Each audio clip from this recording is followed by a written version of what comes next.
Oi! Hoje é a sétima parte da leitura comentada de Os Miseráveis, de Victor Hugo, e começamos agora uma nova fase aqui nesse grande calhamaço, na verdade, a terceira parte, intitulada Marius, e com muitos novos personagens.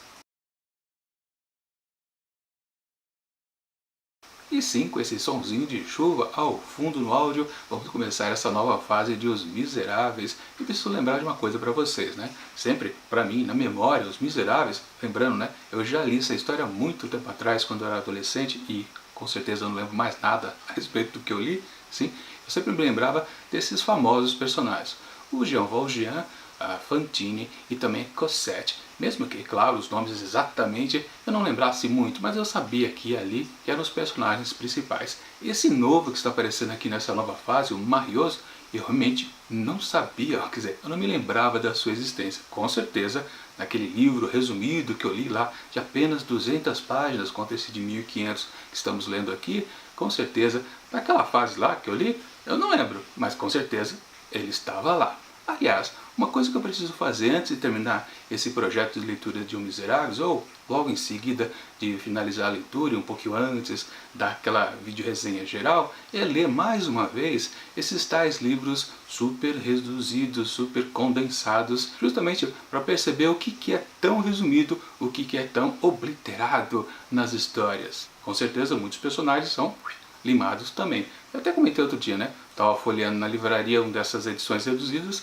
e percebi logo de cara que tudo que era condizente com o personagem Bispo Bienvenu tinha sido limado ali daquele resumo. Enfim, o que eu estou querendo dizer com isso é que eu realmente não lembro de Marius e talvez em muitas dessas edições cortadas pode ser que o personagem também tenha sido um pouco reduzido, por isso que ele não ficou na memória, pelo menos para mim. Enfim, não importa. Vamos então a ele agora.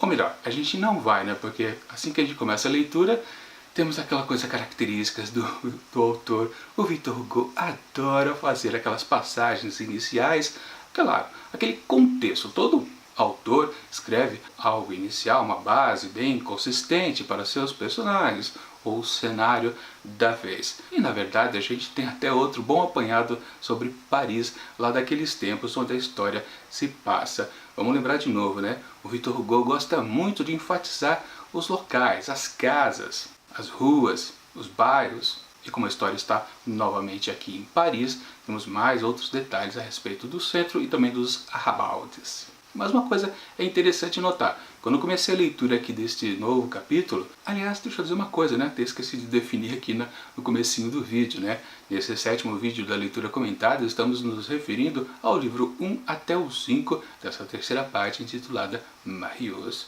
E sim, logo quando eu comecei a leitura do primeiro livro, eu já percebi algo um pouquinho diferente no tom do narrador. Não sei se vocês concordam comigo, mas ele está um pouquinho diferente quando ele trata desta nova questão que ele está apresentando agora, que é exatamente as crianças. Sim, como são as crianças largadas lá naquele tempo em Paris. Obviamente ele descreve essas crianças de rua como, claro, miseráveis. Isso não tem o que duvidar. Afinal de contas, ele sempre está encontrando um novo tipo de miserável para colocar aqui na sua história. E dessa vez foram as crianças. E no começo, sim, eu percebi esse tom um pouquinho diferente do que era nas outras apresentações. Lembrando, né, aqui não é exatamente um contexto histórico, embora, claro, em alguns parágrafos ele volte sim a algumas questões da antiga França, por exemplo. Mas no geral ele faz uma exposição a respeito sim dessas crianças que são abandonadas, também são vítimas do Estado, e claro, né, sempre inserindo essas crianças num contexto miserável mesmo. Enfim, o que importa é que sim, notei esse tom diferente, mas se você percebeu também, beleza, se não, não tem problema. Mas eu digo isso que eu percebi esse tom um pouco diferenciado, porque é uma coisa que às vezes acontece quando o escritor faz uma obra grande, e Miseráveis é uma obra gigantesca, e ele passa muito tempo escrevendo o texto. E por causa desse tempo alongado do começo da escrita e o seu desenvolver, às vezes o tom narrativo muda um pouco. Ou talvez, claro, também uma outra opção é quando o autor entra numa nova fase da sua história, e justamente estamos na terceira parte, ele acaba mudando um pouquinho o tom narrativo. Mas enfim, isso não importa. O que importa sim, que a gente começa o texto à procura de um novo personagem, o tal Marius, e ele não aparece. Porque justamente passam-se 20 páginas e nada do Victor Hugo falar a respeito de um novo personagem. Porque sim, ele passa essas 20 primeiras páginas iniciais falando só sobre crianças, sobre moleques abandonados pela família. E naquele abandonado não é exatamente abandonado, né? O moleque vive mais na rua do que dentro de casa. Mas sim, 20 páginas de pura enrolação, para falar a verdade, né? E aí sempre lembra, né? Aqueles livros fininhos de 200 páginas de Os Miseráveis, como é fácil resumir, né? 20 páginas aqui, por exemplo, é fácil ser retirada e jogada ao léu. E sim, só no último capítulo do primeiro livro que temos então uma definição de um certo o pequeno Gavroche, que na verdade, sim, trata-se de uma criança de 8 ou 9 anos de idade, mais ou menos isso, acho que nem importa a idade dele para falar a verdade, e que a única definição que a gente acaba tendo também é que ele é filho da família Jondrette. E acabou por isso mesmo, quando a gente vira a página, esse personagem é literalmente esquecido. Pô, Victor Hugo, você leva 20 páginas para começar a tentar introduzir o personagem e acaba esquecendo ele? Que sacanagem! Mas aí, o que acontece? No novo livro que se inicia, o livro 2, temos uma certa continuidade da história desse garoto, que a gente nem ficou sabendo o nome, por exemplo. Não, na verdade, a gente passa a conhecer um outro personagem, só que agora o extremo oposto, é um velho de 90 anos, o senhor Gillenormand. E aí, sim, temos outra grande ladainha também a respeito desse personagem, sempre aquele contexto super pesado, cansativo, mas a gente já está acostumado assim com Victor Hugo. O que importa, claro, tirando todas as questões que ele possa ter colocado ali para a gente ficar um pouco de saco cheio da história, o que importa é, sim, as grandes definições desse personagem. Ele, quando jovem, até era uma pessoa assim, meio de estilo bon vivant, curtia, sim, a sociedade, por exemplo, bastante, aliás. E claro, o que importa aqui é quando ele ficou velho, lá depois da casa dos seus 80 anos, ele se retirou da sociedade, literalmente, e foi morar num lugar mais afastado de Paris. Mas com um detalhe importante, né? Ele é uma pessoa rica, fora casado e teve 2 filhas.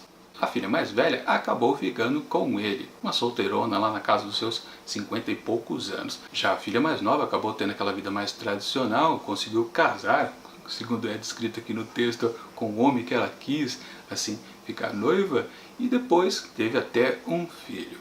O detalhe aqui desse casamento da filha mais nova é que o genro não é uma pessoa bem vista pelo senhor Gillenormand, por questões políticas.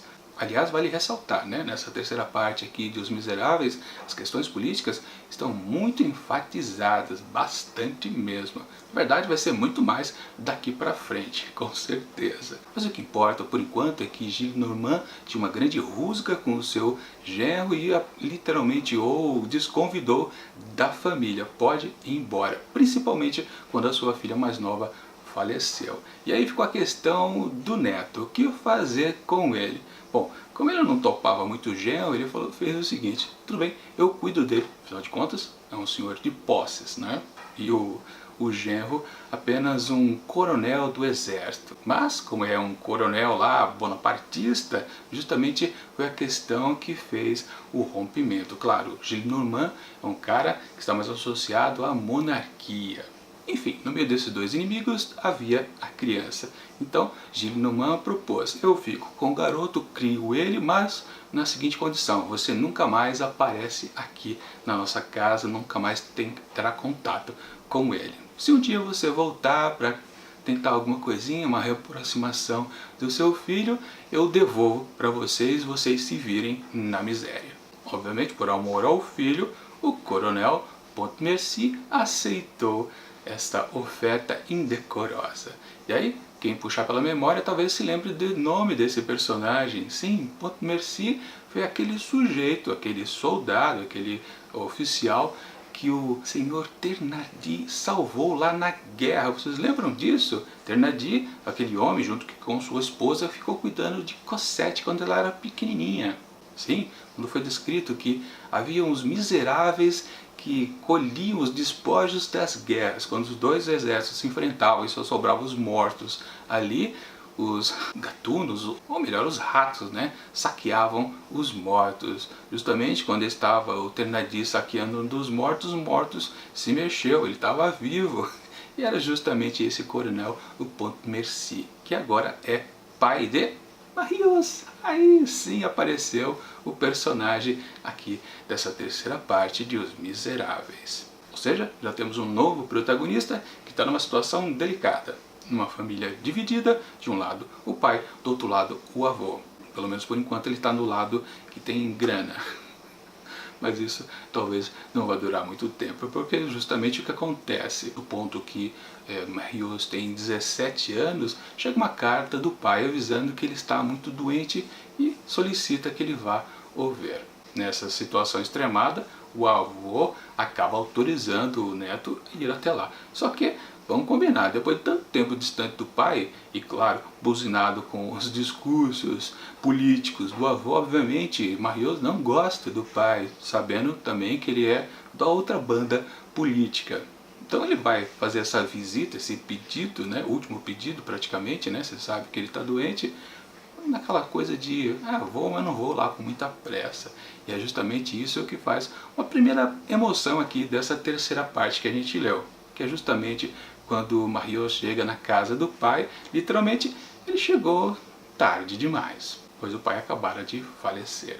Na verdade ele não sente muito essa perda, porque para ele não é uma perda, né? A presença do pai era nula. Aliás, não era nula, né? Porque na verdade o pai, às escondidas, ficava observando o filho sempre que podia à distância. Aliás, uma coisa bem típica em muitas histórias por aí, né? O pai ou a mãe que tem que ceder o filho a alguém da família que tem mais grana e depois fica vendo à distância. Essa coisinha bem batida, é até um clichê hoje em dia. Claro, na época lá dos Miseráveis, quando foi escrita, acho que provavelmente não era tanto assim. Mas enfim, isso não importa. Sim, o Marius acabou recebendo um testamento do pai, que é muito importante, justamente nesse pequeno bilhete que ele manda para o filho. Claro, ele pede perdão pela distância que foi obrigado a ficar, mas também faz um pequeno comentário a respeito lá justamente do Thénardier, né, que ele deve a vida ao sujeito. Até aí, tudo bem. O que importa é que numa certa situação, o Marius vai até uma igreja e acontece uma cena também meio bizarra, daquelas que é meio que forçada para a história poder andar. Ele topa com um sujeito quando ele vai sentar ali na igreja, que pede o local. Não, esse local é meu, não senta aí não, que não pode. Aí depois esse senhor que ficou duelando pelo assento explica a história porque ele estava querendo sentar ali naquele lugarzinho fixo praticamente dele, né? Porque antigamente um certo sujeito vinha sempre ali observar o filho à distância e patati patatá. Ou seja, claro, quem sentava ali era justamente o pai de Marius, o senhor Pontmercy. E aí por causa disso que Marius acaba percebendo que talvez ele goste do pai que ele nunca conheceu. A história fica bem emotiva justamente nesse ponto, né? E ele passa a sentir uma certa paixão pelo pai perdido ali, naquela oportunidade perdida de amar alguém super importante para ele. E começa assim aquela reviravolta, né? Ele começa a desgostar um pouco do seu avô e começa a gostar do seu pai. A gangorra está virando para o outro lado, literalmente. E o curioso, e aliás, uma das coisas até engraçadas, né, é que o avô, o senhor Gillenormand, fica acreditando que a certa mudança, né, que aconteceu em Marius no seu comportamento diário ali dentro de sua casa se deve a uma paixonite que ele tem por alguma mulher, por uma moça, né? Depois ele pensa junto com sua filha, que possa até ser uma mulher casada, né? De qualquer forma, os dois, né, tanto o avô como a tia, não imagina que na verdade ele está reacendendo um amor que talvez ele nunca tenha sentido na verdade, né, pelo pai. E aí que entra na história aquele outro personagem também meio interessante, que é o Théodule Pontmercy, né, que na verdade é um sobrinho neto do Gillenormand. Que salada, né? Mas enfim, o que importa é que ele é um lanceiro do exército. Eles são familiares, mas nunca se viram, o Théodule e Marius. E é aí que a tia tem aquela ideia meio maluca, né? Já que vocês dois não se conhecem, os dois primos, o Théodule vai investigar Marius, descubra quem é esta garota misteriosa que está mudando o comportamento do seu primo. Ele, claro que vai, num certo golpe de sorte também, uma ajudinha, claro, do autor do livro, ele acaba tendo a oportunidade de ver Marius com um buquê nas mãos. Ele pensa, agora eu vou descobrir quem é essa garota que vai receber as flores. Mas ele acaba descobrindo que na verdade ele vai depositar o buquê exatamente na sepultura do pai. Ou seja, o amor é por um defunto e não por uma mulher. Claro que isso vai provocar o rompimento na família, obviamente, né? Não por culpa do Theodulle, porque na verdade ele nem abre o bico, não fala nada pra tia que ele descobriu que não tinha uma garota na jogada. O que acontece na verdade, é outra coisa meio arranjada ali também da narrativa, é que justamente havia também uma coisa que chamava muita atenção no comportamento do Marius. Ele tinha um cordãozinho ao pescoço, e também com uma caixinha, um estojinho, né? Onde possivelmente estaria a foto da amada. E não é que num dia que ele saiu para uma natação, uma aula de natação, o avô e a tia surrupiaram este objeto dele e descobriram que na verdade lá dentro não tinha uma foto de uma garota, mas tinha sim o testamento que o pai havia dito para ele, aquele bilhetinho, né? Na verdade ele pedia desculpa e tinha aquela coisa lá do Thénardier. Foi justamente o suficiente para o avô abandonar literalmente o seu neto. Como você pode ter contato com seu pai? Quer dizer, na verdade foi ele que mandou, o próprio avô autorizou ele ao pai, né? Na verdade, eles se desvincularam os dois justamente porque quando o avô novamente fez críticas ao pai, aí já não funcionava mais. Ele já estava totalmente pendendo para o lado paterno, obviamente, principalmente nas questões políticas. Inclusive, foi isso também que mudou mais ainda o seu jeito, a sua maneira de ser ali dentro daquela casa. Ou seja, não havia mais laços afetivos ali entre o avô e o neto. Portanto, claro, Marius teria que ir embora ali de casa. Na verdade, ele foi por conta própria, né? E aliás, foi uma coisa que eu até meio que deduzi enquanto o capítulo longo transcorria, né? Eu tenho certeza que esse cara rico aqui, o Marius, vai ficar pobre porque vai ser chutado pela família. Dito e feito, é um miserável diferente agora, um miserável que não é o Estado que força ele a ser miserável, mas a figura forte da família, bem resoluta, enérgica, né, que não muda de jeito nenhum, né, com muito preconceito, faz com que um ente querido seja expulso dos laços familiares, e é o que aconteceu mesmo com o Marius. E é aí que começa a parte mais chata dessa nova fase aqui de Os Miseráveis, exatamente o capítulo número 4, que é Os Amigos do ABC, um grupo de jovens idealistas super politizados, que o Marius encontra meio que acidentalmente também numa forçação de barra do Victor Hugo e que traz um certo desafio para o garoto? Sim e não. Na verdade, vamos combinar, depois que você termina essa leitura e você percebe que depois de todo esse imbróglio com esse grupo de jovens, o Marius não teve lá grande conectividade e no final tudo isso aí pode ser descartado completamente. Dali ele só tirou praticamente um amigo. Aliás, esse grupo de jovens, né, são 10 jovens e os 10 foram descritos pelo narrador aqui dessa história. E quando começou isso, eu tive que falar de novo, não, vai começar Victor Hugo a encher linguiça, literalmente. É naquela coisa que eu já comentei em outros vídeos. Quando começa uma sucessão de personagens, seja históricos ou fictícios, a gente nunca tem certeza qual deles a gente deve prestar atenção. Sim, muitos deles vão ser descartados, então qual ali a gente deve falar, interessante essa história, deixa eu prestar um pouquinho mais de atenção. Para mim, está funcionando do mesmo jeito que já foi na outra oportunidade e agora também, sim. Aquela batelada de situações, de descrições a respeito de cada um desses 10 jovens foi um martírio, eu não aguentava mais. Sempre pensando, quando tinha algum detalhe mais interessante, eu falava, talvez esse aqui seja o personagem que vai ficar conectado ainda ao protagonista, ou talvez não, de qualquer forma, não valia. Eu não ficava interessado em tudo aquilo que eu estava lendo, em mais páginas. Como eu disse, no final das contas, só um que sobrou. Que é até de novo complicado, né? Que agora não vou me lembrar. Outra coisa curiosa ali, também entra bastante as questões históricas ali daquele contexto revolucionário, lembrando que esses jovens eram bonapartistas. Marius também passou a ser, lembrando, né, antigamente ele não era, por causa da força do avô, ele era mais monarquista, não era um revolucionário. Depois, por causa da influência do pai que retornou à sua vida, aí sim ele inverteu, passou a ser um democrata bonapartista. Olha que salada. Mas esses jovens a qual ele se associou também tinham certas pendências políticas. Para falar a verdade, para mim ficou tudo nebuloso. Eu teria que ler mais uma vez, ou talvez duas, para entender exatamente qual é a questão que eles ficam um pouco distanciados do próprio Marius. Por que ele entrou em conflito com aqueles jovens? Afinal de contas, todos ali eram bonapartistas. Qual o detalhe essencial para mim? Passou batido, do mesmo jeito que 10 personagens jovens que eu sabia que iriam ser inúteis para o restante da narrativa. É o popular ler com mau humor. É o que acontece aí em Os Miseráveis quando começa essa fase lerda da história. E no fundo, não importa realmente, porque o que vale é que depois dessa fase que ele encontrou os amigos, que aliás é até mal descrita quanto tempo que durou. Será que foi uma semana, 2 semanas? Porque o curioso é que só depois é que o Marius começou a pesar mais na miséria e começou a ir fundo nela.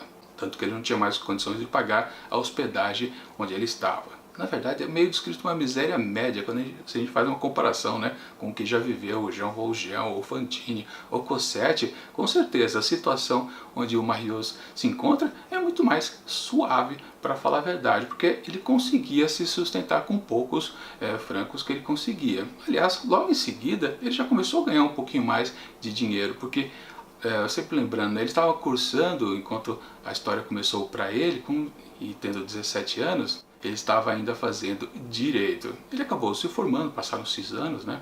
Passaram-se 3 anos do rompimento com seu avô e o descobrimento do seu pai. Ele se formou e não foi fazer a advocacia. Um belo de um cabeça dura. Ele também não aceitava o dinheiro que o avô pediu que sua tia enviasse para ele regularmente. E é uma boa quantia, ele podia viver muito bem para o resto da vida. Afinal de contas, o avô tem muita grana, mas ele também recusava numa coisa meio absurda. Aquele famoso orgulho besta, né? De qualquer forma, fazer o quê? Ele quer ficar na miséria porque quer, literalmente.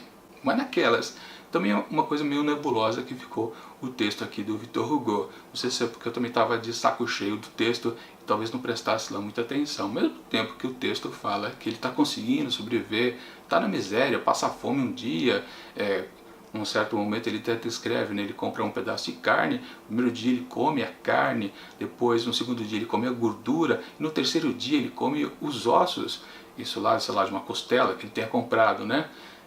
Parece algo extremo, mas ao mesmo tempo também ele consegue um emprego lá numa certa editora que faz traduções, ele fala que vai aprender alemão e outra língua que eu não me lembro agora qual que é, muito facilmente, quer dizer, facilmente, passaram-se 3 anos, né? Mas ele foi sustentando um pouco com esses pequenos trabalhos aqui e ali.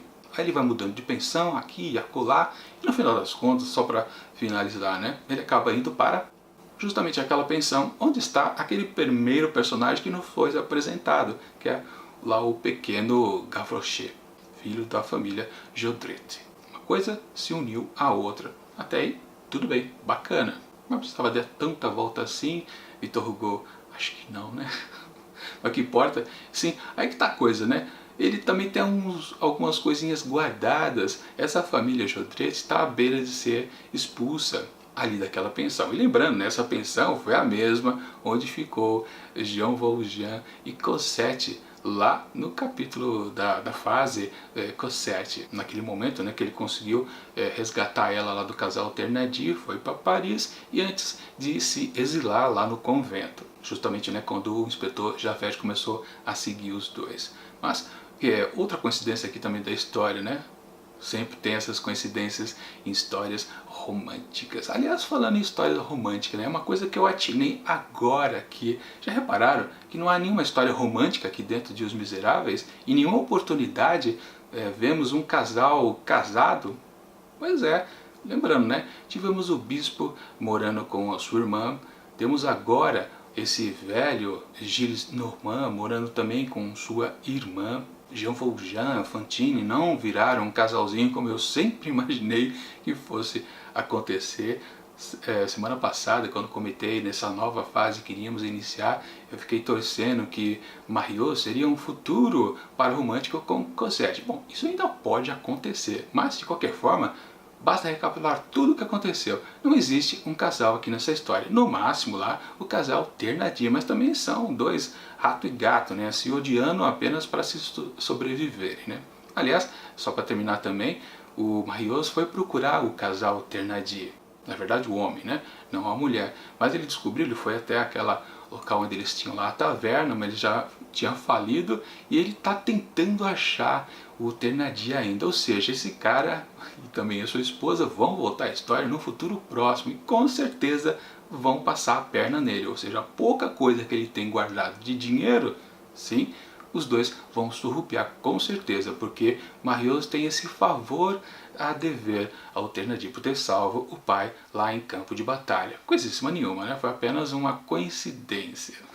E sim, para fechar então esse lote de capítulos visto aqui para o 7º vídeo, temos que lembrar daquele outro grande momento do seu primo de Marius, o Théodule, né? Que novamente passou por Paris ali casualmente e a tia aproveitou para meio que faz as médias ali com o seu tio-avô, porque já que o Marius não vai querer mesmo o dinheiro, possivelmente também a herança, fica lá fazendo onda. Marque presença, ele vai gostar de você, na verdade, até numa passagem super engraçada, né? Terminamos esse lote de capítulo, né? Com o senhor Gillenormand jogando na cara de Théodule: você é um imbecil. Acho que vai ficar difícil ele pegar essa grana, né? De qualquer forma. E assim, né, também tivemos, através do narrador, a revelação que, na verdade, o avô gosta sim do neto. Foi apenas, digamos, um mal entendido que a política atrapalhou. Há um grande sentimento dentro do velho de gostar sim do seu neto. Fazer o quê? É coisas de família. E vamos então ao resumo aqui desse início da terceira parte de Os Miseráveis, intitulada Marius. Sim, Victor Hugo continua maçante do seu jeito de sempre, não tem novidade quanto a isso. Às vezes em questões históricas, né, dando um grande apanhado a respeito da história ali da França, também de Paris, e também quando ele faz aquele embasamento, colocando um cenário novo para os seus personagens. Esses pontos, ele sempre está do mesmo jeito de sempre. E confesso, eu não estou gostando mais nada disso. Para mim, quando eu percebo que vai acontecer essas coisas, eu já fico chateado na leitura, mas com certeza muita gente que lê Os Miseráveis deve adorar também esses momentos. Não é meu caso, com certeza. Como eu disse no começo lá do primeiro livro, eu percebi aquele tonzinho diferente. Não foi lá muito bom também, é cansativo do mesmo jeito.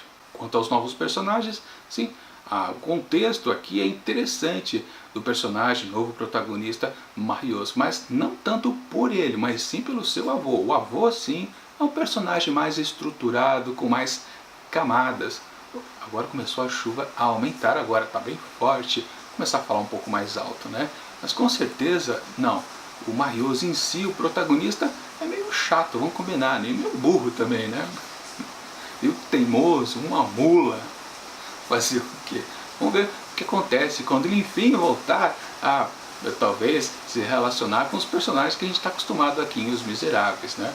Porque, sim, a gente precisa lembrar que, eu comentei até no vídeo anterior, né? Aquele encerramento do contexto ali do convento onde está Jean Valjean e Cosette é quase um fecho da história. Aliás, os dois personagens eles estão ilhados lá dentro do convento, eles não podem sair. Cosette, porque provavelmente vai virar aquela freira lá toda cheia de culpas, né? Naquele contexto que a gente viu lá no livro passado. E também Jean Valjean não pode sair ali porque senão ele vai ser preso. Ou seja, os dois personagens precisam viver alguma coisa diferente para poder sair, ou seja, precisa de um contexto novo para eles. Eu não imagino por qual motivo os dois saiam daquela situação. Basicamente só se aquela instituição fechar. Aliás, o próprio narrador diz que a instituição fechou ao longo dos anos, né? Como já passou bastante tempo, né? Eu nem sei dizer quantos anos tem Cosette agora, mas deve estar lá na casa também dos seus 20 aninhos. Ou seja, a minha aposta ainda está valendo para a continuidade aqui dessa história. Cosette vai conhecer um par romântico, talvez, e ele seja Marius. Enfim, a gente vai descobrir isso lá no próximo domingão, na 8ª parte aqui da leitura comentada de Os Miseráveis, que será exatamente o fecho também da terceira parte, titulada Marius, do livro 6 até o 8, com mais de 100 páginas para ler também. E só espero que não seja chato, maçante entediante, entre as coisitas mais que desanimam um pouco nesse texto aqui de Os Miseráveis. E tchau!